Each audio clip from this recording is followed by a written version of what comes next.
Okay, so welcome to 15 Minutes of Positivity. Today we're going to do some journaling.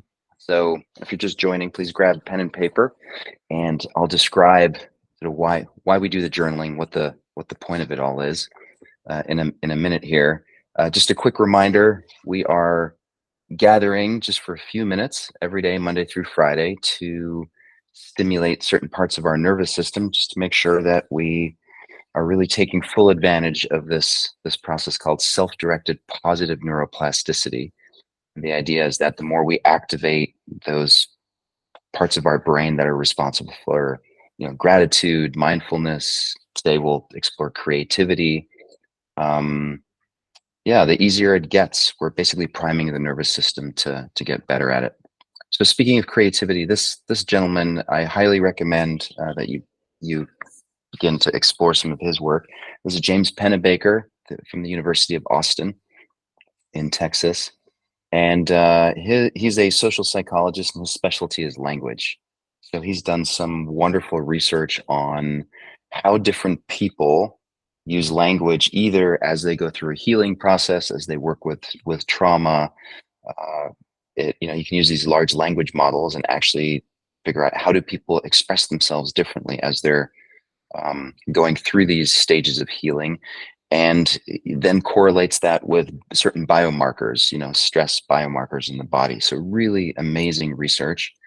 And he has this quote here that I want to share. If haunted by an emotional upheaval in your life, try writing about it or sharing the experience with others. So nothing revolutionary there. Probably something that we naturally want to do. However, if you catch yourself telling exactly the same story over and over in order to get past your distress, rethink your strategy. And this is where the creative writing process comes in. Try writing or talking about your trauma in a completely different way.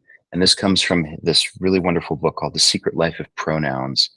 And so the $1 million question is great. That sounds wonderful, but how do I do this? How do I write about something or talk about my trauma in a completely different way? And one of the techniques that he developed is this idea of stream of consciousness journaling, which we'll do today.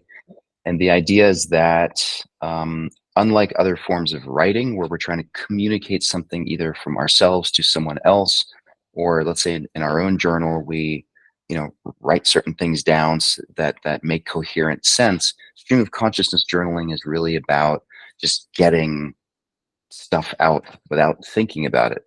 So really allowing the pen to act as a kind of conduit from our subconscious to the paper, and just allow whatever comes up to come out.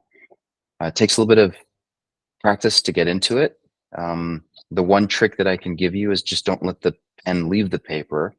Meaning, if you run out of something to say, just write down, I don't know what to write. I don't know what to write. And eventually you'll notice that the next thought will pop into your head.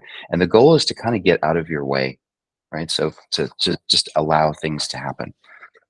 I will keep time, and I have 3 prompts that I want to share with you. So if you have pen and paper, we'll get started in about 60 seconds. And let's just start by grounding.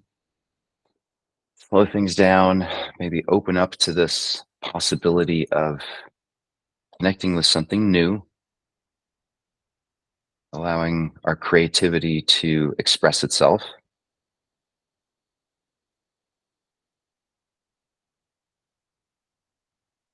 Connecting with your body. I do a really quick body scan from your feet through your legs and your pelvis, through your belly and chest, your shoulders and neck, through the top of your head.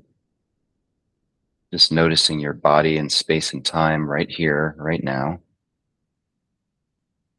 Breathing.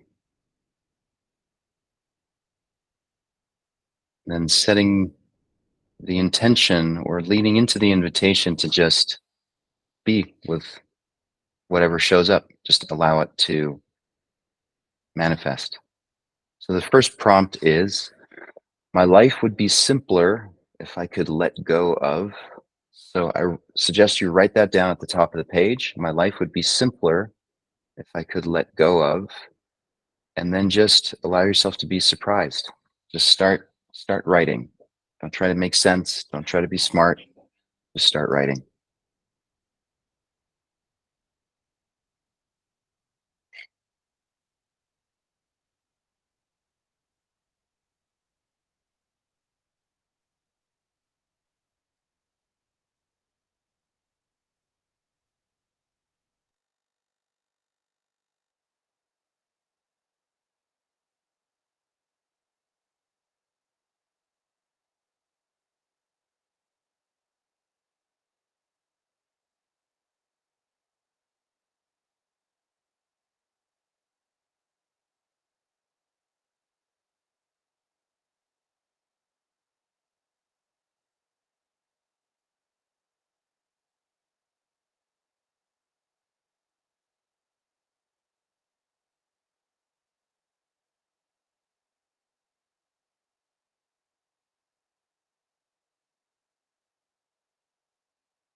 Okay, and let's keep writing for another 15 seconds and then we'll switch to another prompt.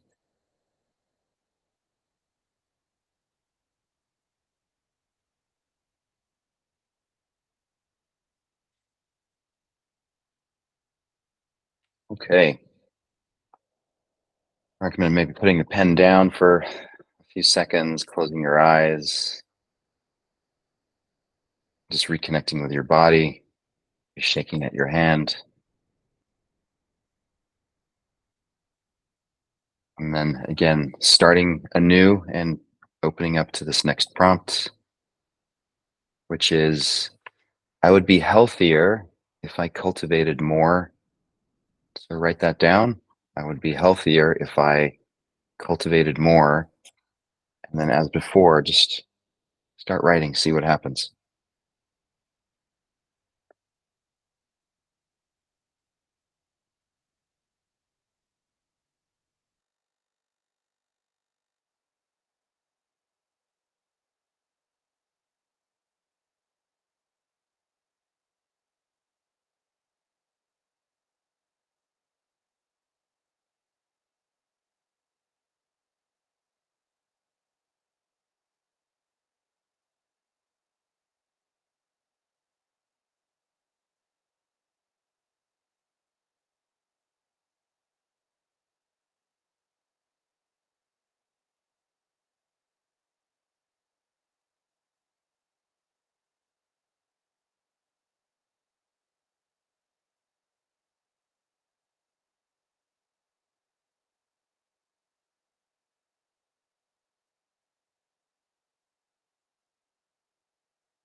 Okay, and we're going to start wrapping this up in about 15 seconds. Got one more to go.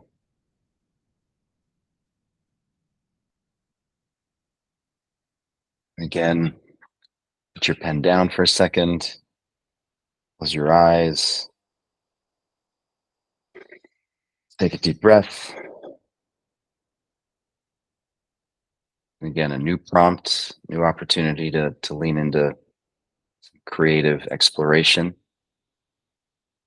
And our last prompt for the day is, I could ask for more support from my friends when.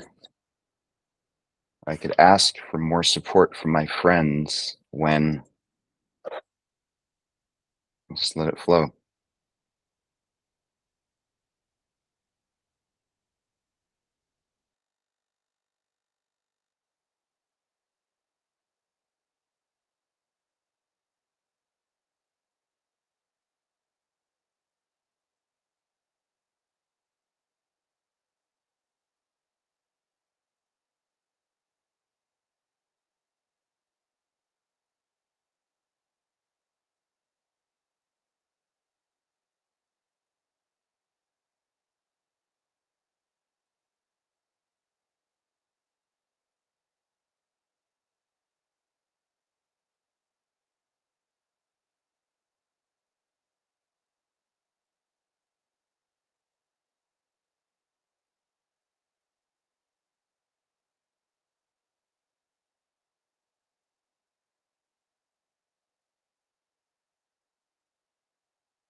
Okay, and let's wrap this one up in about 10 seconds.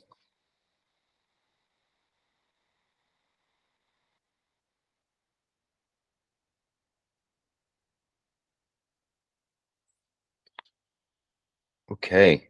I highly recommend that at some point later today, you read what you wrote down. That's why it's nice to have the prompt at the top. So when the loose piece of paper ends up somewhere in a drawer or somewhere else, that you'll remember what you were writing about. And of course, you can also redo this prompt on your own anytime that you want. There's something about the repetition that Pennebaker found. Not There's a sweet spot, not too much. We don't want to obsess about it, but there's also something about this creative consciousness journaling process that is very different than other forms of writing or sharing. So anyway, I hope that was helpful and insightful, and see you tomorrow for a gratitude session at noon. Take care, everyone. Have a good day.